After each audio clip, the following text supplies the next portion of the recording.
when a client comes in and says, my average sale is 90,000 versus my average sale is 5, that's a different strategy that you put in place to build that, because you're now willing to do more to acquire that first one if you know that you can do the back end stuff. So that's why the strategy, I think, is more important than ever to do that kind of stuff.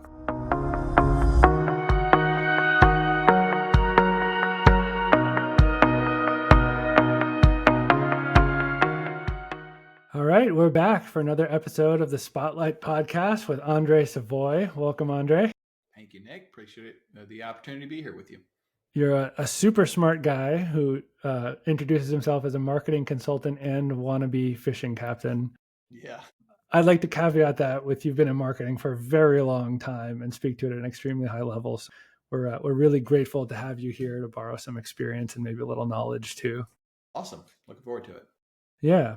So the purpose of the show, we're going to look at a buyer journey that we put together that's probably pretty bad, but hopefully that tees us up to learn a little bit from you. And I think the mission both in the show and the mission behind our business at Pinchforth is to help people understand the steps necessary to put together a marketing plan. And I think it's also super fortunate that we have you here, because if people can't get everything they want from watching Spotlight, which is just kind of a snapshot, you actually teach them directly. So we'll get a link out to your business after the fact. And for anyone watching, we'll have a link at the bottom of this podcast where you can actually click into the portal and follow along yourselves as André schools us on what this process looks like. Okay, cool.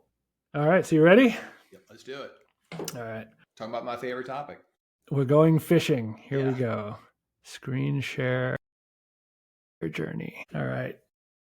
So this business is Tropic Star, and the buyer journey is, super generic. We're starting pre-funnel with a little like branding work, but then there's like guides on how to plan your fishing trip, where to stay, how to quote it out, and it kind of gradually brings someone from helping plan your trip to helping organize and establish your trip with this business.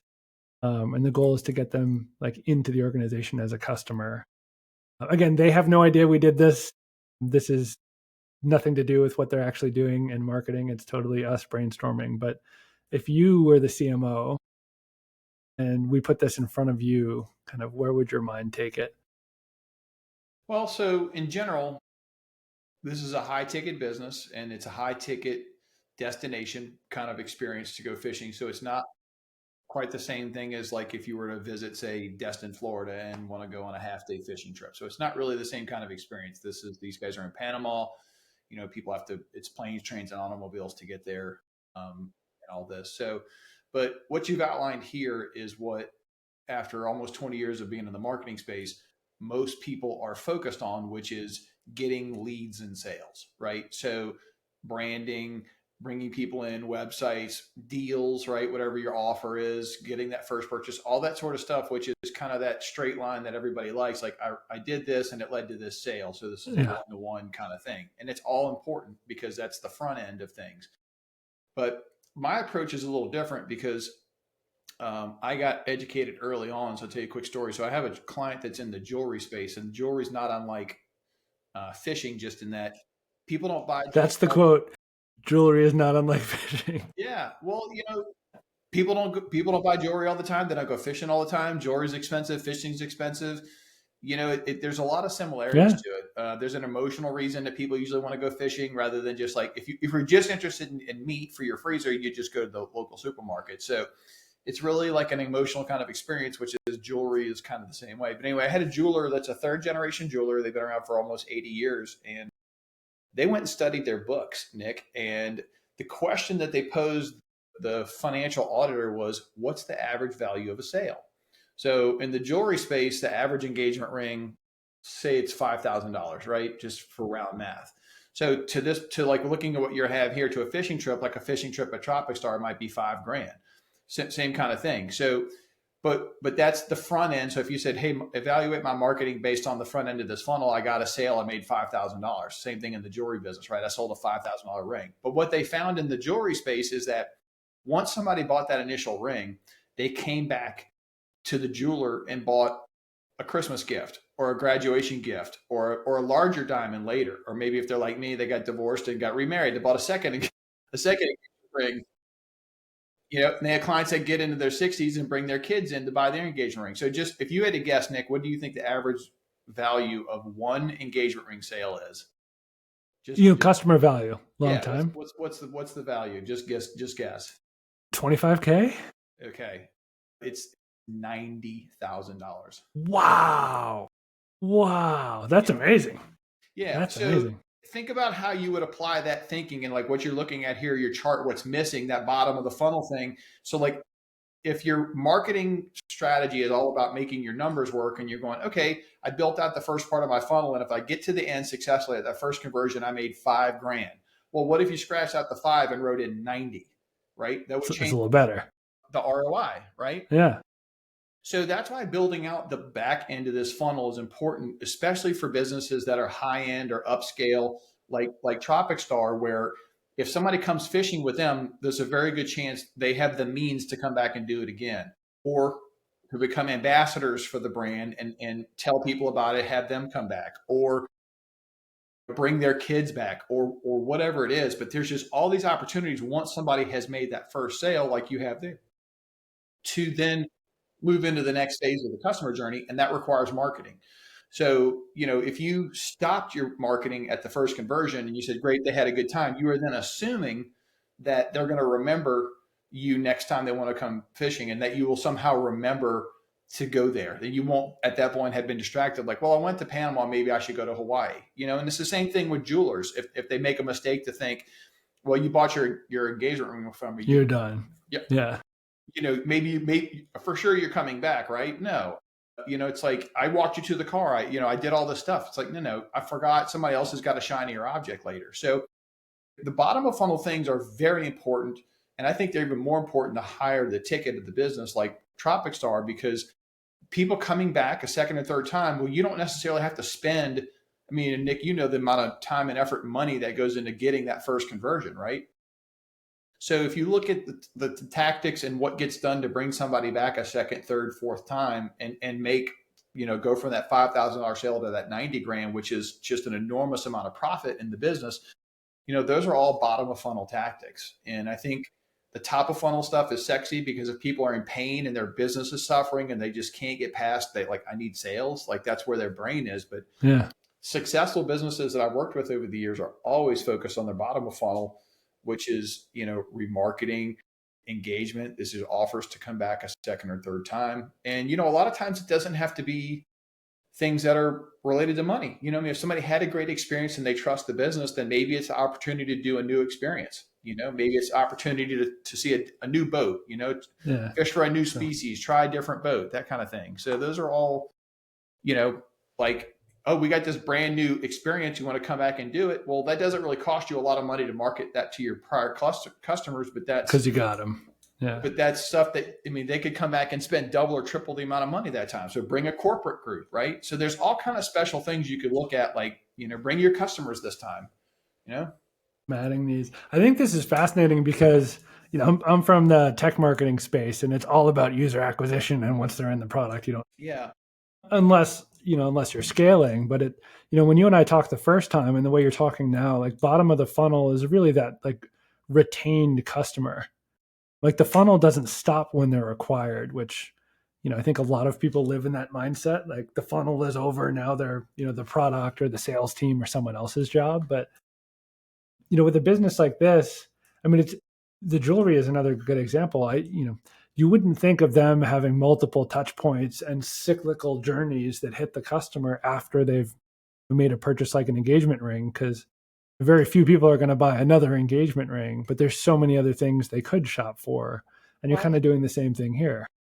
And Nick, every person knows a couple hundred people, and that extra touch, I can tell you, happens when that referral thing happens. So, in this case, bottom of the funnel is a referral program, because in this case, people who can afford to go fishing at Tropic Star know other people that can afford to go fishing at Tropic Star. So when they're sitting around the campfire smoking a cigar and having their favorite bourbon or whatever, that's where those stories come up. And somebody says, I've never done that. I got to try that. Right. So they would have never heard about that unless they had somebody mentioning or recommending the experience. So those are all examples of things that, and you can incent that, right? refer somebody and get whatever. And again, it doesn't have to be a lot of money, but maybe it could just be get a t-shirt, get a whatever.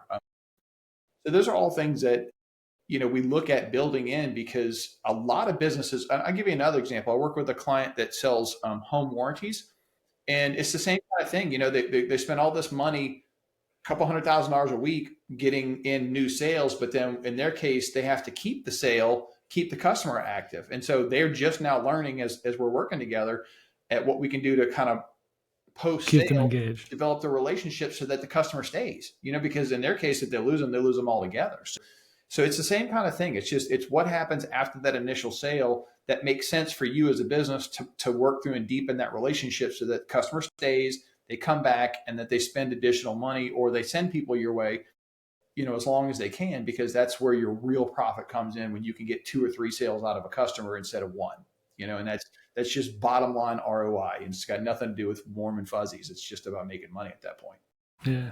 I think we have a lot of viewers and listeners that have successful kind of, I guess we call them top of funnel based on this conversation. Some of them are very personally relationship driven.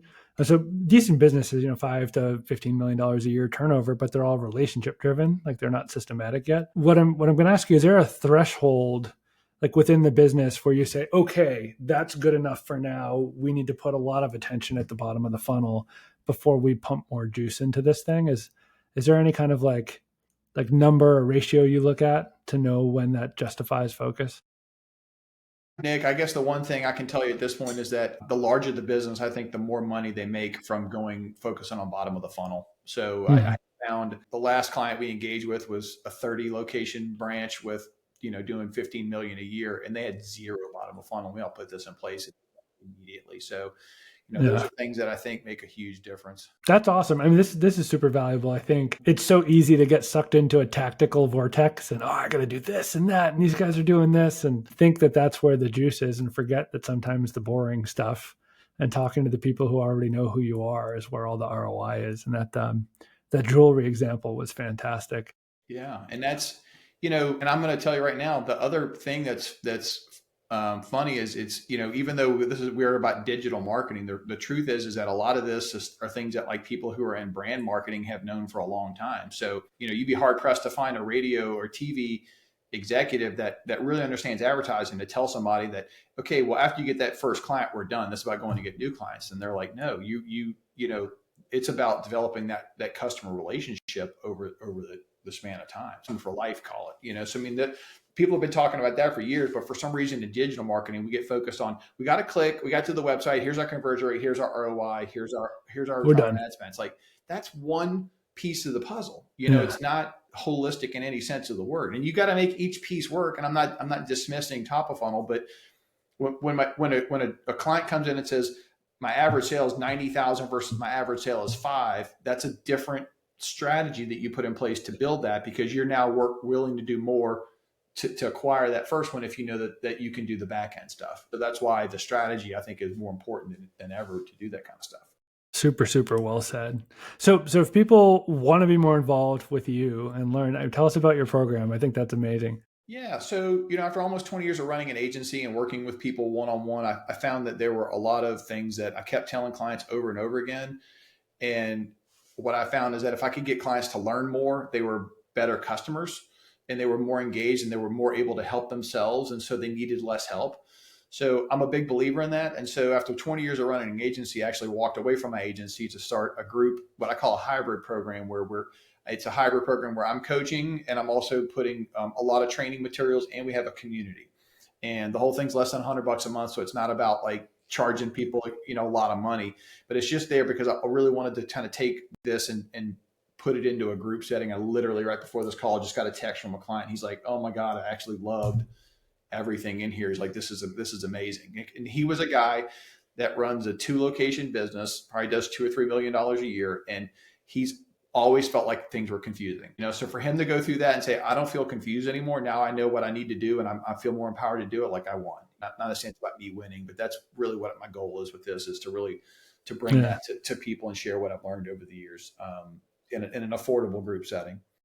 Yeah, and $100 to get information from someone like you is an absolute steal. So we're gonna put links all over our website and on this episode so people can pop out and check you out. So thank you so much for hopping over. Should we direct people to your LinkedIn too if they want to talk to you directly, or everything directly to the program? My LinkedIn profile or the website. I think I've got links both places, so either one's a good place to reach me. So that's great, man. And I appreciate it. I really do. It's been a lot of fun. Yeah. Thank you so much. We'll get those links out to you. Thank you. Have a good day. See ya.